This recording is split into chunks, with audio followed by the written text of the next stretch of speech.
Fala galera, beleza? Eu quero mostrar para vocês hoje como modelar de maneira mais precisa uma espira como essa.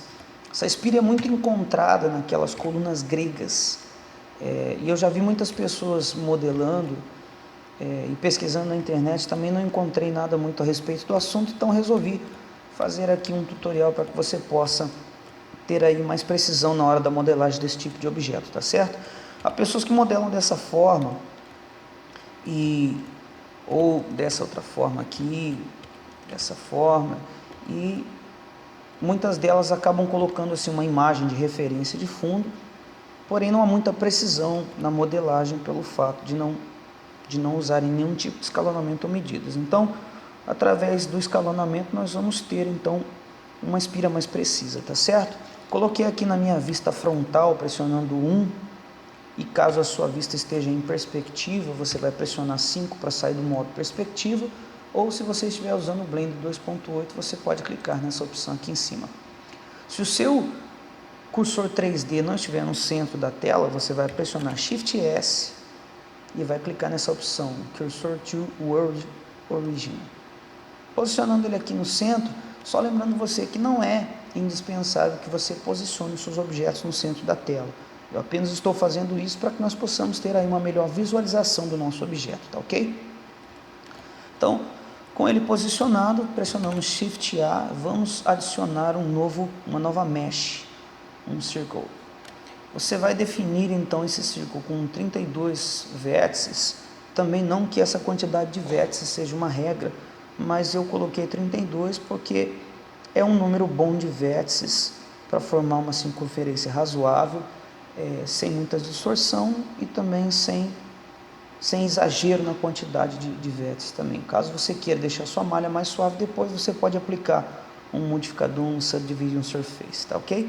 Coloquei o raio aqui de 1 centímetro, mas como nós vamos trabalhar com escalas, então é independente do tamanho do raio que você cria. Eu coloquei com 1 centímetro para também não ficar um tamanho muito grande, tá certo?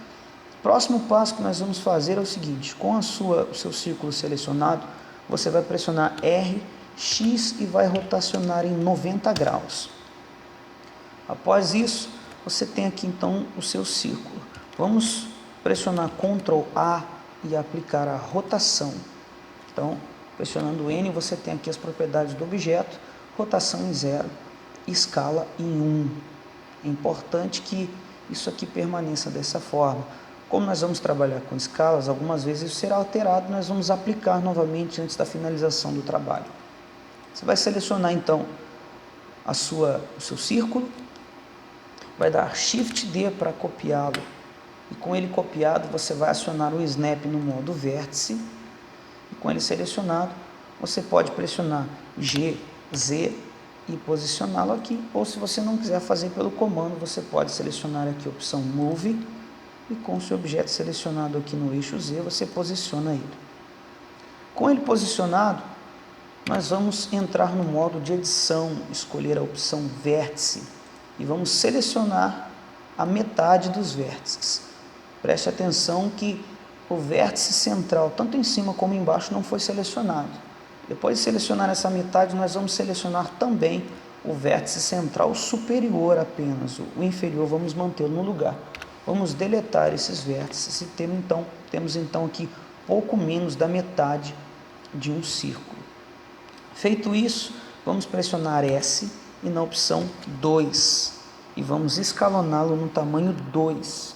Você percebe então que com ele escalonado em tamanho 2, a ponta aqui da nossa aresta está alinhada com a parte inferior do nosso círculo central.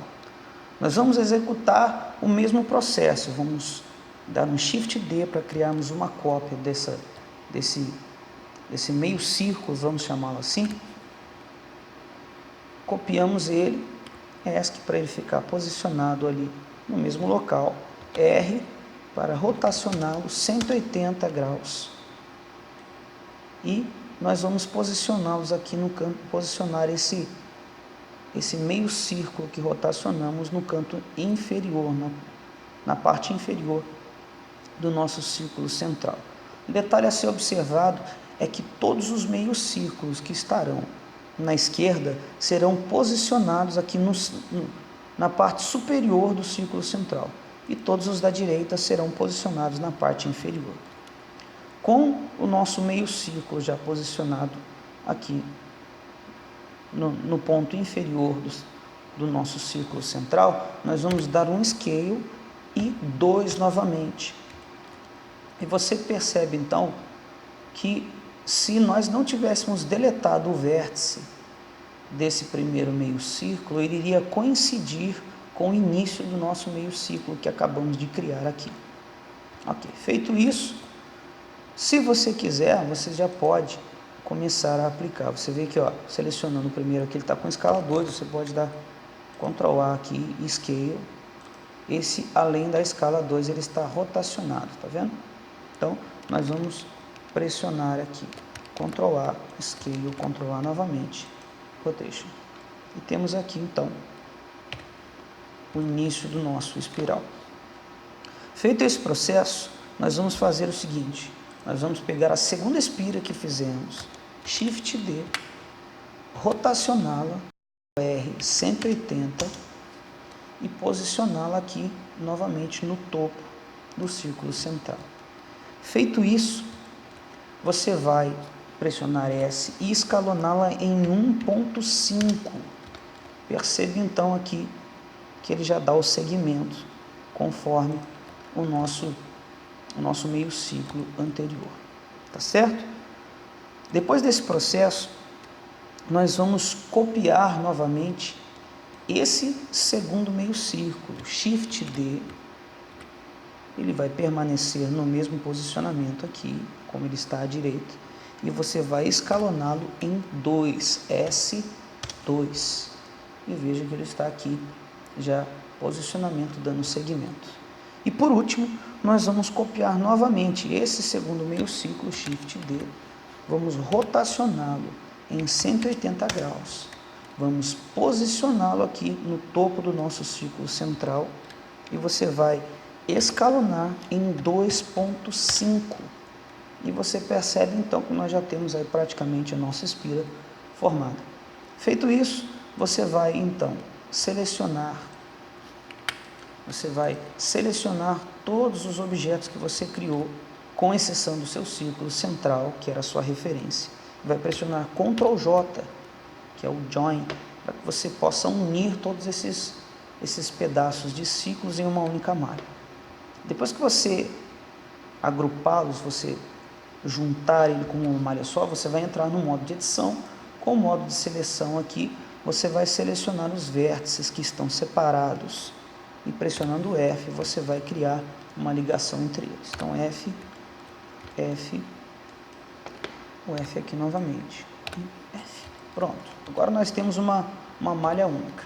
Vou também, por último, pegar esse último vértice aqui, vou dar um Extrude nele, vou puxar ele aqui. Esse último posicionamento não tem tanta exigência. Vou movê-lo em X apenas para posicioná-lo no mesmo alinhamento vertical dessa aresta central. Ok. Depois que você fizer isso, você tem então a sua mesh pronta. Veja que ele ainda tem uma rotação de 180 e tem aqui escala de 2.5. Vamos aplicar então a rotação e vamos aplicar escala para que fique em rotação 0, escala 1. Quero apenas fazer uma observação antes de fazermos o próximo passo. Antes do Blender 2.8, quando você pressionava a barra de espaço, você tinha esse menu, que é o menu de pesquisa, onde você encontra qualquer comando do Blender. A partir do 2.8, eles trocaram o menu, a barra de espaço, ela aciona o play aqui, do seu player, do seu sequenciador aqui no Blender. Para você encontrar esse menu, você tem que pressionar F3 e aí vai aparecer o menu. Caso você queira voltar esse comando, você esteja usando o Blender 2.8 e você precise voltar esse comando para a barra de espaço, você dê preferência, você vai vir aqui em Edit, Preferências, e na opção Keymap, você vai vir aqui, Spacebar, barra de espaço, depois de navegação, Keymap. O meu Blender está em inglês. Se você estiver em português, temos aqui Navigation, e você vai ter aqui a próxima opção. No meu Arquimap, o seu estará em português. Spacebar Action, no caso, a ação da Spacebar. Ele vai estar aqui em Play e você clica na opção Search, salva suas preferências. Então, quando você pressionar a barra de espaço, vai aparecer aqui esse menu. Então, pressionamos barra de espaço, digitamos Convert. Vamos aqui na opção Convert to Curve from Mesh. Quando você fizer isso, você vai perceber que aqui no seu menu de propriedades, você vai ter aqui no contexto a opção curva. Com a sua opção curva selecionada, você vai vir aqui em Geometry, e se nós viermos aqui em Extrude e clicarmos em 1, você nota aqui então que a nossa curva agora tem uma espessura. É uma chapa, uma espessura apenas vertical, mas tem. Porém, nós sabemos que colunas gregas não têm a mesma espessura aqui no início da espira, igual ao diâmetro final dela. Normalmente elas são assim. Para que nós venhamos obter esse resultado, então qual o processo a ser executado? Eu criei aqui já uma outra curva, mas eu vou criar uma nova do zero para que nós possamos executar todo o processo desde o início. Então, criei aqui uma curva, você pode ver que ela está aqui deitada. Então, para que ela fique numa posição uma visualização mais adequada, nós vamos rotacioná-la em x 90. Então, rx 90. Eu vou escalonar ela um pouco também para que nós possamos ter um tamanho aí mais adequado, e vou movê-la aqui GZ um pouquinho acima da nossa espira. Lembrando que esse processo não é obrigatório, você apenas vai fazer para que tenha aí uma visualização melhor. Com ela rotacionada, então, nós vamos selecionar a nossa curva, que é a nossa espira. Vamos aqui em Geometry, Geometria no seu Blender estiver em português, vamos aqui no Taper Object, vamos clicar no conta-gotas e vamos selecionar a nossa curva. Você percebe então, ó, temos aí fino, ela engrossou e afinou de novo. Isso se dá porque a nossa curva de referência de espessura, ela tem o seu início e o seu fim alinhados na mesma posição. Para que nós possamos, então, aumentar aqui o diâmetro da saída e manter fino o início da nossa espira, com a nossa curva de referência de espessura selecionada, nós vamos selecionar aqui o primeiro ponto e vamos movê-lo GZ, ou você pode selecionar aqui na opção Move e selecionando o seu eixo Z, você vai aumentar aqui. Perceba que o que está aumentando aqui no meu caso é o centro, e não é isso que nós queremos. Então, o que nós vamos fazer? Nós vamos fazer o seguinte: você vai inverter esse processo. Você vai descer aqui esta ponta e você vai subir essa. E olha lá, temos então a nossa espira. Se você quiser deixar mais suave, você pode então rotacionar aqui. E veja, se você distanciar mais aqui, ó, ele vai deixando ali o início o aumento do diâmetro um pouco mais suave. Isso é opcional, tá certo? Então, temos aí ao final a nossa espira completa. E caso você queira depois, você pode entrar novamente aqui no menu, barra de espaço, Convert to Mesh from Curve. E a partir desse momento você tem então a sua mesh completa e você pode então utilizá-la, tá certo? Se você gostou, então você dá um like aí e até a próxima.